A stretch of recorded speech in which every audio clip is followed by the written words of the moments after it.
Top of the morning to you all out there in this wonderful world. So today I'm just gonna jump right in, and I just want to talk about this bullshit. And when I speak facts. So check this out. That's why my channel is called Rideshare RealTalk. So, okay, now for all you Lyft drivers out there, veteran Lyft drivers, and for all of you new and future Lyft drivers that's been keeping up with the news, a bill was passed in Minneapolis, okay, for the drivers to be compensated very well. I think $1.45 per mile or something like that. 34 cents per minute, wait time, a $5 minimum. You know what I mean? It was gonna be the beginning of good things to come for the Lyft and Uber drivers that's been out here struggling, right? Now, the bill was passed through the Senate and the floor. The governor of Minnesota, right, vetoed the bill. He vetoed nothing in 4 years or more,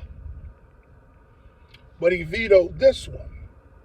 Now, to all you people that's been a part of, to all of you people that's been coming along with my channel as I've been growing slowly, my oldest subscribers, I released a video 5 months ago where it says that Uber and Lyft has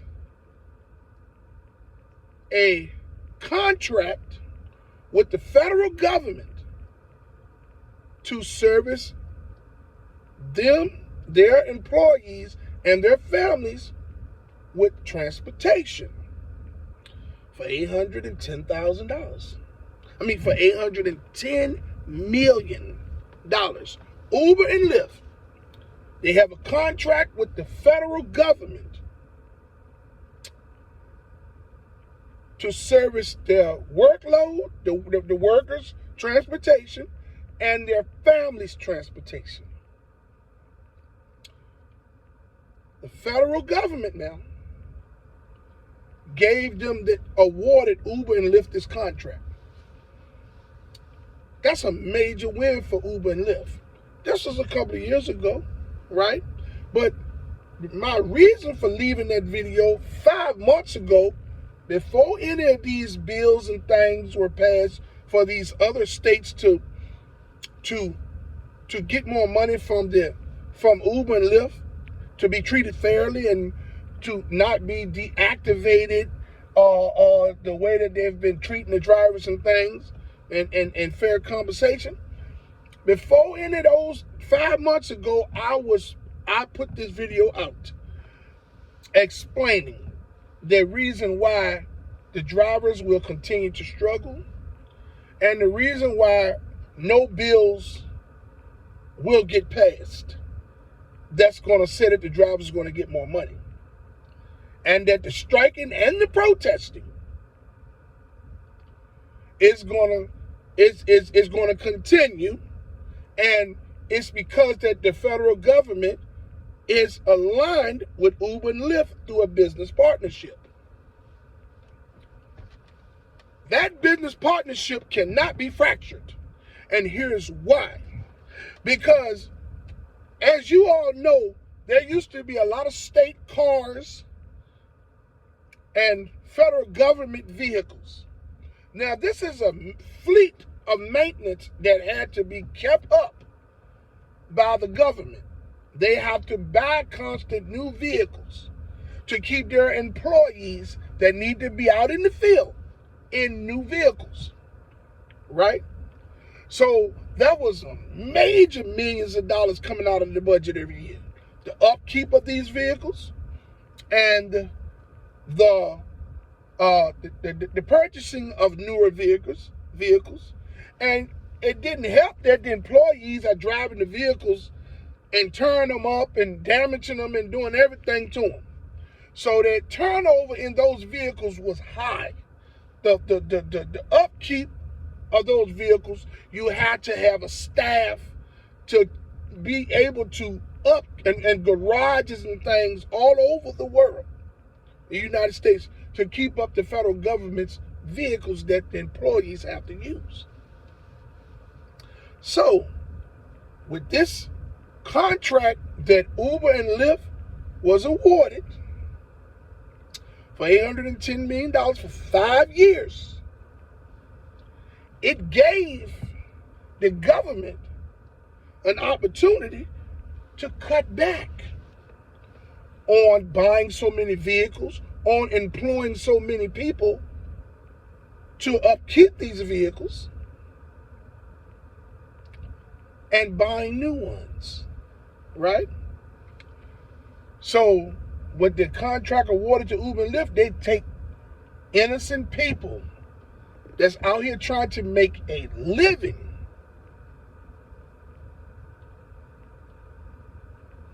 and they jump aboard with Uber and Lyft in this business structure, this predatory business structure that Uber and Lyft has created to use the drivers for cheap labor. The government has tagged aboard and gave them an $810 million and awarded them an $810 million contract to service their employees and the employees' family. And you all wonder why the labor boards won't step in and speak up for the protesters and the strikers on Lyft and Uber drivers and gig workers that's from city to city and state to state. That's happening every week somewhere. This is why. You wonder why the bill was passed on the floor and in the House. But then the governor of Minneapolis or Minnesota, or wherever it is, something, vetoed the bill. This man ain't vetoed a bill in 4 years because it goes back to what I was telling you. There's a business relationship between the federal government and Uber and Lyft for $810 million. That was awarded with 5 years attached to it. That was awarded in 20. This is 2023. They still got almost 2.5 years left on that. You think them people gonna fracture that? That means they got to go out there and start buying cars to put in Minneapolis, to Minnesota, or wherever it is, to service, to make sure that their employees can get to and from places. Yeah. That hardship is gonna hit Minneapolis, Minnesota hard. Uber threatened to pull out of that area, which is gonna cause a major problem. But this is what people do that are predators. When they can't no longer win, they threaten you with actions of such.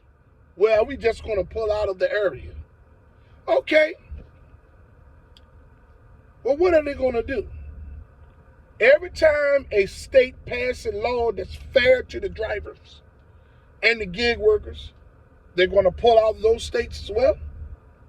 They might as well just go bankrupt.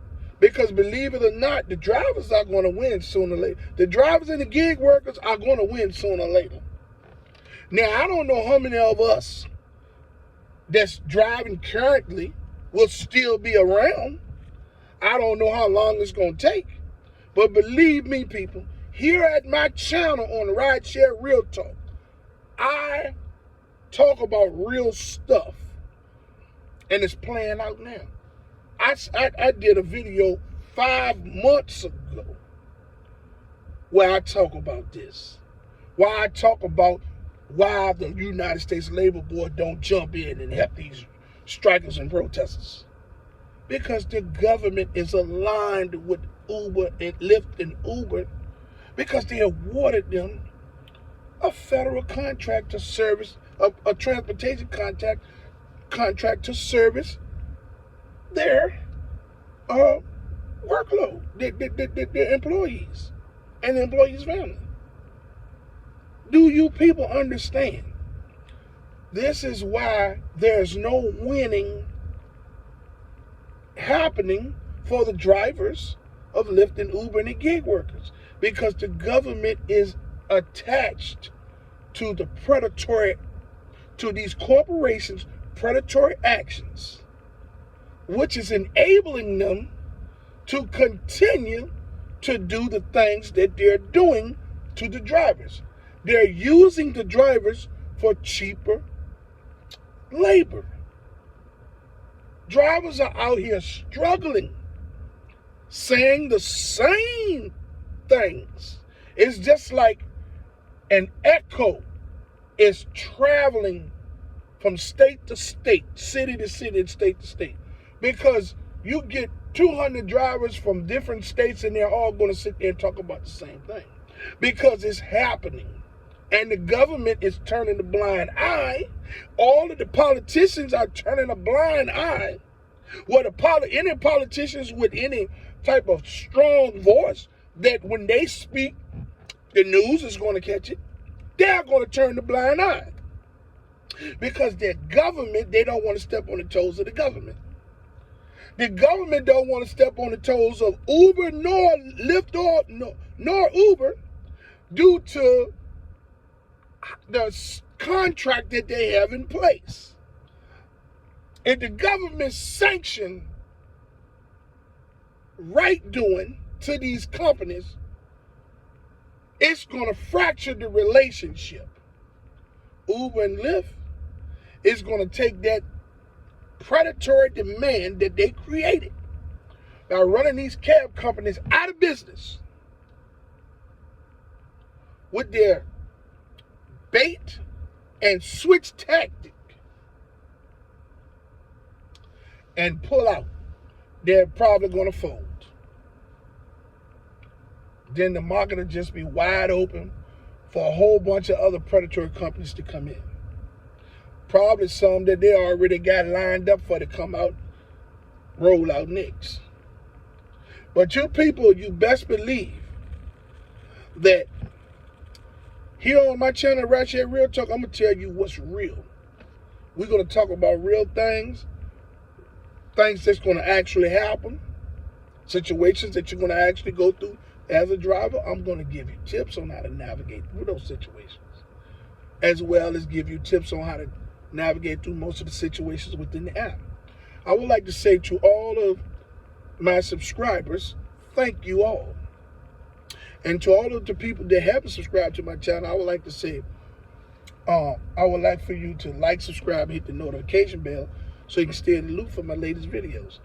I would like to say that I fully support the striking and protesting efforts of Lyft and Uber drivers and gig workers from city to city and state to state.